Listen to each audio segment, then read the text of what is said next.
êtes avec Philippe de Rapace Marseille au championnat de France pour MCS Extrême et le Sud en force.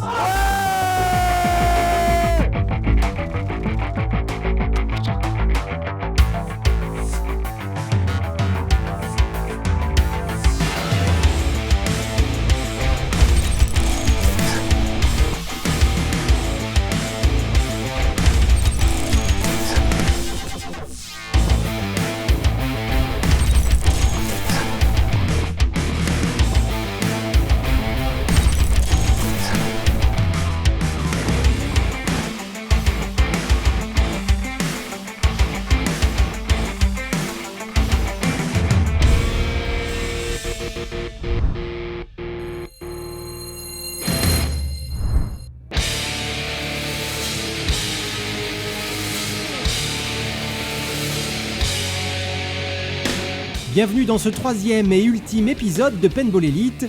Nous étions de nouveau à Bonneuil-sur-Marne sur le terrain de Paintball 94 les 10, 11 et 12 juin pour la grand-messe annuelle du paintball français.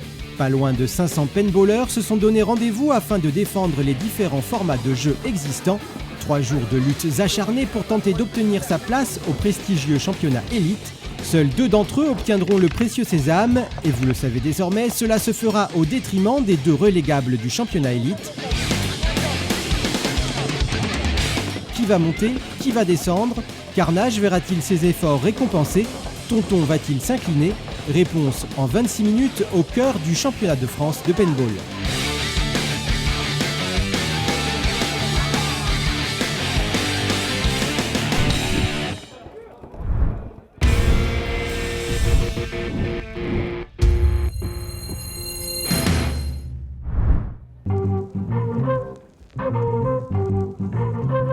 Le CDF, ou Championnat de France, se déroule une fois par an.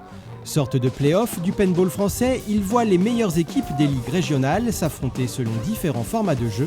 Bruno Le Maire, président de la fédération, nous en dit un peu plus. On est sur près de 500 joueurs, pour ne pas dire un peu plus, sans compter les pitcrews et autres. Donc voilà, c'est quasiment, on va dire, un tiers de la France qui est représenté en paintball en ce moment. 4 formats de jeu, le semi-3, 3 joueurs contre 3 joueurs sur un assaut simple. Le 5 versus 5, le semi-5, la même chose mais avec 5 joueurs de chaque côté. Le semi-5 long en race to 4, donc la course à 4 points marqués pour gagner le match, ou celui qui a le plus marqué de points à la fin du temps réglementaire. Un programme très chargé où rien n'est laissé au hasard. Pour organiser un championnat de France tel que celui-là, on s'appuie beaucoup sur l'existant. On est donc à Paintball 94, qui est un site qui existe déjà tout au long de l'année. On a 2 terrains de compétition, mais pour organiser l'événement proprement dit, on va avoir une équipe de vingtaine de personnes qui va intervenir pendant 3 jours, sans compter ceux qui sont intervenus avant, depuis mardi, pour préparer les terrains, préparer toute l'installation, des tentes, les tables joueurs, parce que ce qu'on veut, c'est qu'en fait les joueurs jouent dans les meilleures conditions. Des conditions optimales qui font le bonheur des joueurs que nous avons pu croiser le long des pit-lanes parisiennes. On vient de la Ligue Limousin et on est là pour se faire plaisir avant tout. Et bise à tous les Corréziens, Creusois et Limougeaux qui nous connaissent. Merci. Nous, le but c'est de jouer au paintball sportif, développer le paintball sportif avec les jeunes qui sont juste derrière vous et là vous les verrez demain. Force et honneur, vive notre sport, vive les boules de feu! Ouais! Une bonne humeur constante et ce, quel que soit le résultat, c'est ça le paintball sportif. Et c'est aussi comme ça que l'on pourrait résumer les Rapaces, jeune team sudiste venu lui aussi se frotter aux différents formats de jeu proposés, tout en caressant au travers de sa participation au semi-5 long le doux rêve d'accéder au championnat élite. Une équipe qui s'est composée au début de plusieurs amis qui ont commencé à jouer pour le loisir dans la forêt. Et le jour où on nous a mis des lanceurs électroniques dans les mains, donc plus des lanceurs de compétition, on s'est vraiment dit qu'il y avait quelque chose à faire au niveau de la compétition, c'était vraiment ce qui allait plus nous attirer, donc on a décidé de commencer à jouer un peu ce style de format et on a vraiment accroché tout de suite, c'est vraiment un format qui nous a beaucoup plu et depuis on n'est plus que sur le turf et la compétition. Nous avons créé l'association Rapace Marseille en 2014 pour pouvoir faire toutes les compétitions, en l'occurrence le championnat de France, les ligues régionales et les milléniums. Un jeune team qui a compris que pour gravir les échelons, c'est l'expérience du terrain qui prime avant tout. Le fait de jouer au niveau de la Ligue PACA nous a permis d'évoluer très rapidement parce qu'on a eu la chance de pouvoir rencontrer des équipes qui ont un très gros niveau. En l'occurrence les Tontons. On a plutôt des équipes du style Jobar Team, les Taz Marseille aussi. Donc en fait, le fait de jouer au paintball avec toutes ces équipes qui ont du niveau vraiment au-dessus de nous, ça nous a permis d'avoir une évolution très rapide et justement de pouvoir faire du résultat sur les ligues PACA. Donc en l'occurrence, nous, en Ligue PACA, on a joué le format 5 long, le format 5 court et le format 3 court aussi. En multipliant sa présence sur l'ensemble des formats, Rapace s'est lancé de nombreux défis. Entre recherche constante de financement et volonté de renouveler son roster, son capitaine reste positif. On est en continuelle recherche on va dire de sponsoring ou d'entreprises qui sont prêtes à nous aider. Et ça, c'est vrai que c'est une démarche qui est pas évidente, mais qui est réalisable. À notre petit niveau, on arrive quand même à se faire suivre par des entreprises, aussi bien des entreprises de paintball que des entreprises extérieures. Après, c'est vrai qu'on est toujours en demande de recherche de joueurs pour justement que dans les années futures, on puisse éventuellement créer une équipe 2. Ça nous intéresserait pour pouvoir élargir notre jeu sur le plus de compétitions possible. Et de continuer à avancer dans ce sport qui nous plaît vraiment beaucoup et sur lequel on a vraiment beaucoup accroché. C'est vraiment devenu un peu un style de vie pour nous tous. C'est vraiment un sport qu'on affectionne particulièrement. Malgré son jeune palmarès, le team Rapace reste lucide et sait que la bonne volonté ne fait pas tout et que l'avenir d'un team se construit dans la durée, dans le recrutement de jeunes joueurs. Le championnat de France est l'occasion pour certains de rencontrer et de voir s'affronter les espoirs du paintball sportif français de demain, les U16 comme on les appelle. C'est un peu le cheval de bataille de la fédération et qui mieux que Loïc Voulot pour nous en parler. Le format U16, c'est un format pour les jeunes de 12 à 16 ans qui a été lancé il y a 2 ans maintenant. C'est la 2e année où il se trouve sur ce championnat de France. On a donc 2 Open qui sont mis à disposition de ces jeunes le samedi et le dimanche pour les voir s'affronter. Ils viennent d'un peu toute la France. Les jeunes, c'est un des facteurs qui est vraiment prédominant et un des projets sur lesquels on travaille le plus à la fédération actuellement, puisqu'ils peuvent être licenciés, participer à la Ligue Jeune dans leur région et ils sont encadrés par des entraîneurs qui sont diplômés de la Fédération française de paintball. Ce sont pour nous la prochaine génération de joueurs qui va pouvoir accéder aux différents formats qu'on trouve sur un championnat de France actuel. Si les U16 constituent le futur du paintball sportif français, l'encadrement de cette nouvelle catégorie, quant à lui, se conjugue au présent. N'importe quel jeune qui a de 12 à 16 ans peut prétendre entrer dans une catégorie de U16. Il suffit juste de trouver le club de paintball qui est le plus près de chez lui. Il faut que ce club soit bien évidemment affilié à la fédération et il pourra se licencier, participer à des entraînements, participer à des manches de ligue et peut-être, j'espère, se qualifier pour les championnats de France ou venir participer à des Open. Il y a donc une vraie structure qui est mise en place pour les jeunes de manière à ce que dès les 12 ans, ils puissent découvrir l'activité avec un matériel qui est adapté, une taille de terrain qui est adaptée et bien évidemment une pédagogie, des entraînements et une évolution pour les jeunes qui est totalement adaptée. Une réglementation et un système de jeu qui n'a rien à envier au format professionnel, bien au contraire. Il y a un aspect qui est très important avec les U16, c'est qu'on a mis en place une validation des acquis, ce qui fait qu'on leur fait passer des niveaux de billes, comme on peut passer des flocons quand on fait du ski, les ceintures de couleur quand on fait un art martial. Il y a les billes de paintball qui sont d'une différente couleur, qui vont vraiment jalonner la progression des U16. Donc ça, c'est encadré bien évidemment par des entraîneurs fédéraux de la Fédération française de paintball, qui doivent normalement les mener donc au plus haut niveau, ce qu'on va retrouver dans les autres formats sur ce championnat de France, du format 3 jusqu'au format élite, la Ligue des champions en France. Quel que soit l'âge, l'enjeu reste le même, la qualification. Et s'il y a un format ce week-end où la qualification était dans tous les esprits, c'est bien le semi-5 Donc pour revenir en fait au championnat de France long, là on a des équipes qui viennent de toute la France, ils sont 16 à 7 qualifiés. Il y a par exemple 4 équipes d'Île-de-France, 4 équipes de la région PACA et toutes ces équipes en fait vont se battre pour gagner les fameuses 2 places qui vont les qualifier au CFE. Donc on va attendre de voir un petit peu comment ça se passe, le format va commencer maintenant et en fonction de ce que feront les gens, ils vont gagner leur place pour les quarts de finale, puis les demi-finales et ceux qui vont accéder à la finale gagneront leur place pour le CFE. Enjeu de taille pour certains, désillusion pour d'autres, c'est sûr, le semi-5 long n'a pas été de tout repos, tour de table.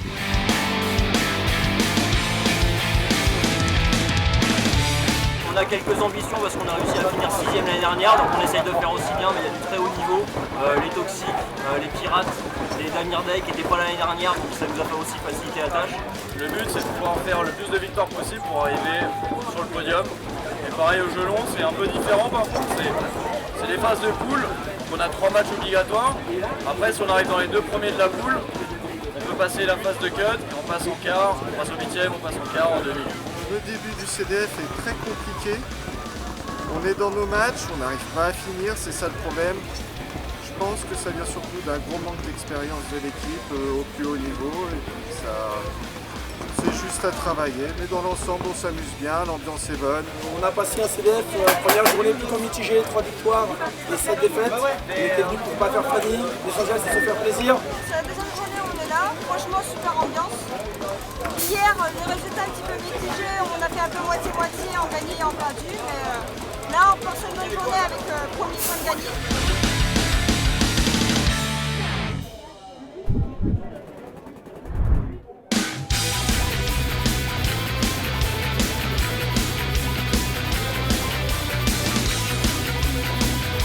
Malgré tout, des heureux il y en a eu, au moins 2 déjà avec cette première demi-finale du semi-cyclone qui voit s'affronter d'un côté l'équipe 2 des Carnages et de l'autre la Team Colors. 2 équipes parisiennes qui ont montré toutes 2 du bon jeu ce week-end et qui n'y sont plus qu'à un match du précieux sésame. Quoi qu'il arrive ensuite, l'équipe qui gagnera ce premier match se retrouvera automatiquement en championnat élite. De quoi avoir la pression, surtout pour des Carnages 2 qui se verraient bien prêter main forte à l'équipe 1 l'année prochaine. Mené avec poigne par une Charlotte Morel vindicative, ce deuxième Carnage ne démérite pas face aux nombreux assauts des Colors déterminés à l'emporter. Cela finira par payer avec un score de 4-2, propulsant ainsi ce team Carnage 2 directement en CFE l'année prochaine.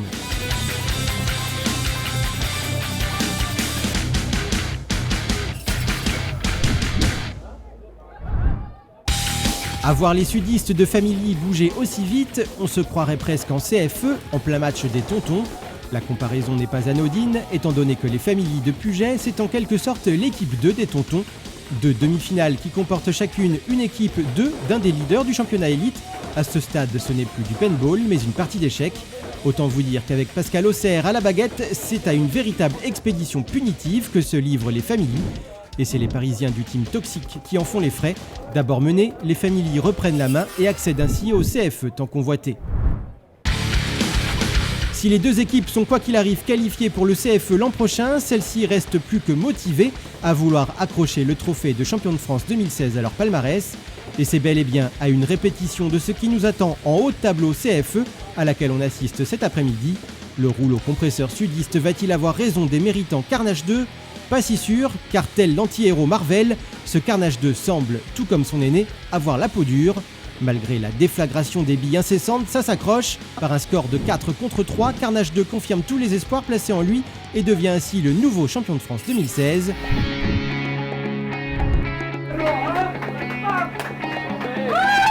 Une victoire bien méritée pour une équipe 2 qui n'a pas à rougir devant son glorieux aîné, qui n'a eu cesse de les accompagner tout au long de la journée. Il n'y a plus qu'à souhaiter qu'il en soit de même pour le team de Grégory Mogino. Première saison pour Carnage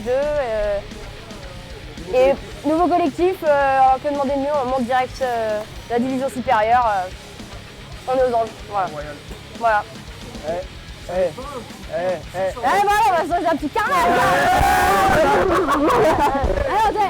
Allez les gars, allez. 1, 2, 3, carnage.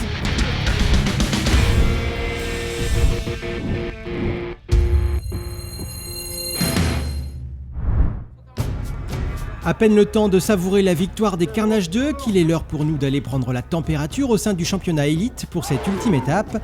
L'étape finale qui consacrera d'un côté le nouveau champion de France élite et de l'autre verra le coup près de la relégation stopper net les rêves de certains. Entre stratégie clairement établie et surprise de dernière minute, chacun y va de son pronostic. Je mets une petite pièce sur Tonton. Tonton et Carnage qui sont au coude à coude pour le titre de champion de France. À l'expérience, C'est aussi mon équipe de cœur pour y avoir joué 10 ans, mais je pense qu'à l'expérience, ils sont capables de faire la différence sur un tournoi en jeu comme ça, tournoi coup près.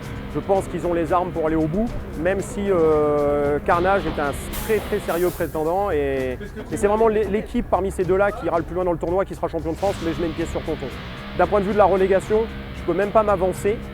C'est tellement serré en bas de classement et de voir ces équipes, les Outlaws, qui se sont renforcées. Ça va nous amener à avoir quelques chamboulements. Difficile pour moi de faire une prédiction. Rendez-vous est donc pris en bas de tableau Challenger pour voir si ces ajustements de dernière minute ont porté leurs fruits. On va starter la première rencontre d'ici une petite vingtaine de minutes. On est prêt, on a le Magnus qui est ready, la vie qui est excellente, la Boudaille qui défonce tout, et puis ben voilà, mission numéro 1, ben, ça va être de sortir de la poule et faire le mieux voilà, pour pouvoir disputer la finale de l'événement. Il faut qu'on gagne au moins 2 matchs. Et pour bien faire, il faut qu'on gagne nos 3 matchs si on veut rester en CFE pour l'année prochaine. On a eu des petits soucis cette année du fait des disponibilités, on était un peu appelés partout, donc on n'a pas eu beaucoup d'entraînement. Donc on arrivait un peu sur le CFE, pas les mains dans les poches, mais avec un petit peu d'entraînement, mais pas assez par rapport aux autres équipes. Donc c'est un peu péché de ce côté-là.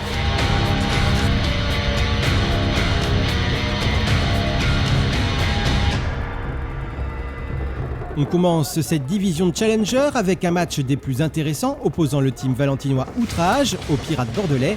Des Pirates qui, rappelons-le, doivent à tout prix scorer pour éviter la relégation. Si l'on se réfère aux performances des Valentinois cette saison, on se dit que les Pirates ont une réelle carte à jouer. Ça, c'est sur le papier. La réalité, elle, est tout autre. C'est bien simple, Outrage, c'est le team en forme du week-end. Bien décidé à finir cette saison sur une note positive et n'ayant plus rien à perdre, Outrage ne fait pas de quartier et inflige une véritable sanction à chacune des équipes rencontrées lors de cette dernière étape. Qu'il s'agisse des Grenoblois de Vision PPC, des Montpelliérains d'Hélice et donc ici des Pirates bordelais, pas de jaloux, c'est 5-0 pour tout le monde. La messe est dite, direction la finale Challenger pour des Outrages qu'il ne fallait pas enterrer trop vite. Avec un match remporté façon Montpelliérain et un match nul concédé aux Grenoblois, nos Pirates réussissent l'impossible, leur maintien en CFE l'an prochain.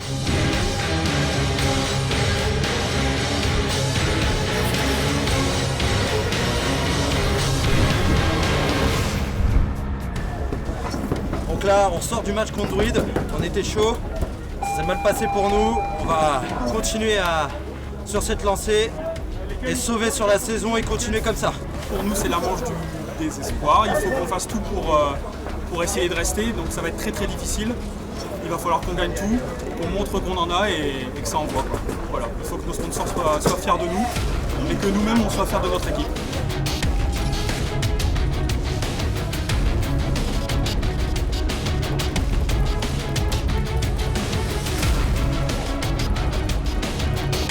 Renforcés pour déjouer le mauvais sort, les Outlaws font face à des packs Ultimate eux aussi en danger depuis quelques temps déjà. Personne ne lâche rien tellement la relégation est dans tous les esprits. Méritant à plus d'un titre, les deux teams jouent le tout pour le tout et en découle alors un match nul qui ne fait les affaires de personne. Avec des scores similaires, 2 nuls concédés des deux côtés, nos deux vaillants adversaires voient les portes du CFE se fermer définitivement pour 2017, malgré une grosse prise de points réalisée ce week-end par les Outlaws.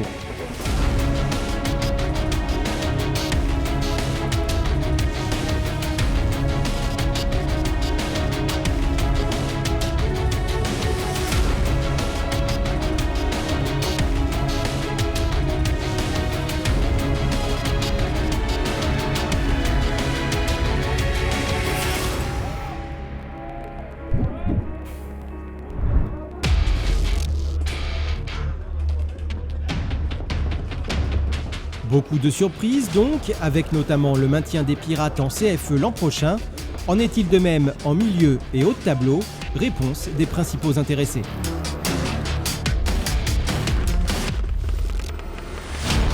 On est à égalité actuellement avec Vision, on est 3e égalité avec Vision. Donc ce matin on a eu un match Vision et un match Tonton. On espérait pouvoir se départager sur le match Vision, on a fait encore une égalité à l'issue d'un match plutôt accroché et c'était un vrai beau combat comme ça a été toute la saison avec Vision.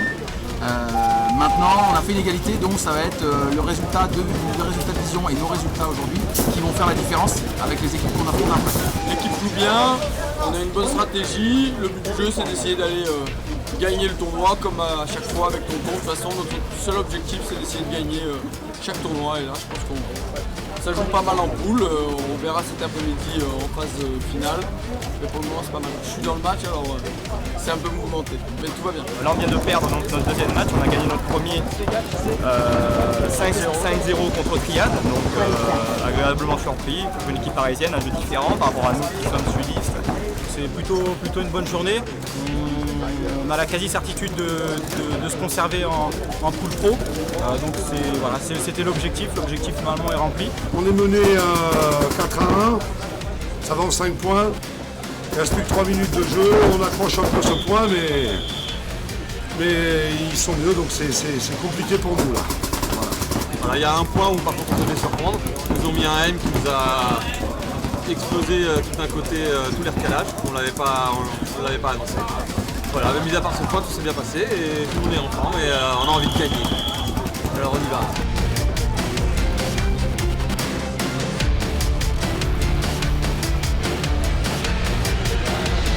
Des difficultés certes, mais qui n'entament rien le moral des troupes.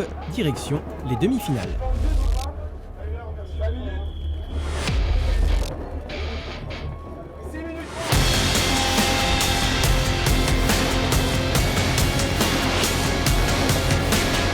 Première demi-finale entièrement sudiste avec d'un côté les Jobards de Pélissane et de l'autre les inévitables Tontons. L'éternel troisième d'un côté et le tenant du titre de l'autre. Loïc nous le disait, Tonton sait rebondir quand il le faut et ce n'est pas le team Jobard qui nous dira le contraire. Malgré l'effort certain de vouloir contenir le champion en titre, cette rencontre vire à la leçon de paintball pure et simple et se conclut avec un très instructif 5-0 en faveur des Flingueurs du Sud qui s'assurent une place en finale. Ne reste plus que la bande à Mogino pour arrêter cette irrésistible ascension. Encore faut-il qu'ils viennent à bout de l'autre équipe en forme du week-end.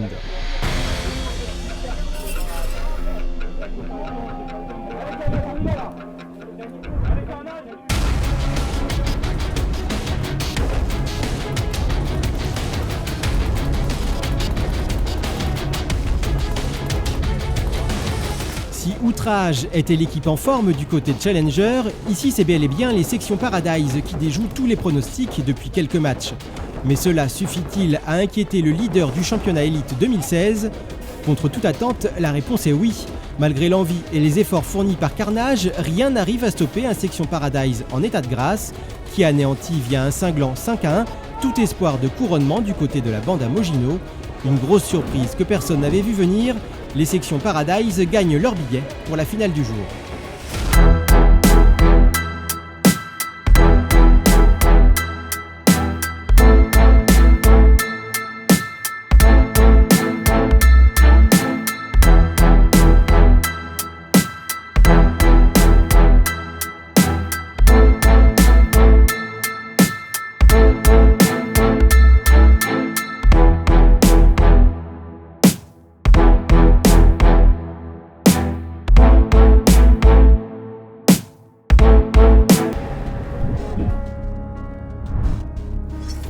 Et voilà, je pense qu'on a un peu craqué. Le fait de se faire mener, on n'a pas réussi à donner tout ce qu'on pouvait pour aller chercher aller chercher cette victoire. Je suis déçu de ce match parce qu'on l'a perdu certes, mais on ne l'a pas perdu en se donnant à fond. Les sections Paradise sont-ils capables de continuer sur leur lancée et laisser les points durement acquis tout au long de la saison décider du nouveau champion ? Les Tontons sont-ils, quoi qu'il advienne, le nouveau champion de France élite ? La réponse tout de suite.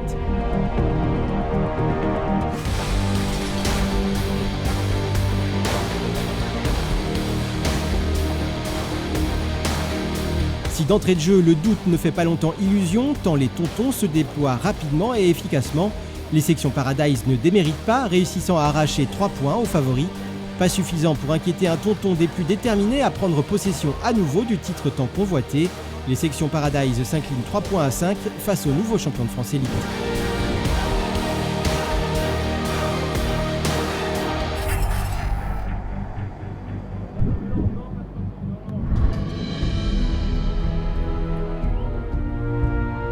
On peut dire que ce championnat élite 2016 aura su ménager le suspense jusqu'à la dernière minute et déjouer plus d'un pronostic. Certains n'ont pu éviter la relégation, d'autres y ont échappé de justesse. Le favori du championnat est passé très près du titre tandis que le leader de toujours a su, fort de son expérience, conserver son statut de champion incontesté. Paintball Elite c'en est fini pour 2016. Rendez-vous l'année prochaine ici même pour un nouveau chapitre du championnat de France Elite. En attendant, nous vous laissons en compagnie des héros du jour.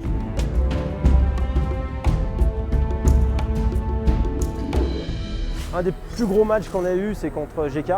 On a dû vraiment batailler pour sortir de la poule. Et après, je pense qu'il y a eu un engouement de tous mes joueurs.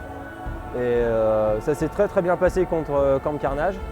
Ils ont très bien joué aussi, mais voilà, on était au-dessus d'eux. C'est satisfaisant, c'était l'objectif de début de saison. La méthode, c'est le travail, c'est la bonne ambiance dans l'équipe.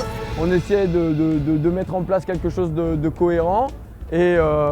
Et du coup, avec des belles têtes comme ça, ça marche. Voilà, c'est tout simplement ça. Et puis on aime ça, on est passionné. Je pense que c'est la base de la méthode. C'est qu'on est passionné, on aime travailler, on aime s'entraîner.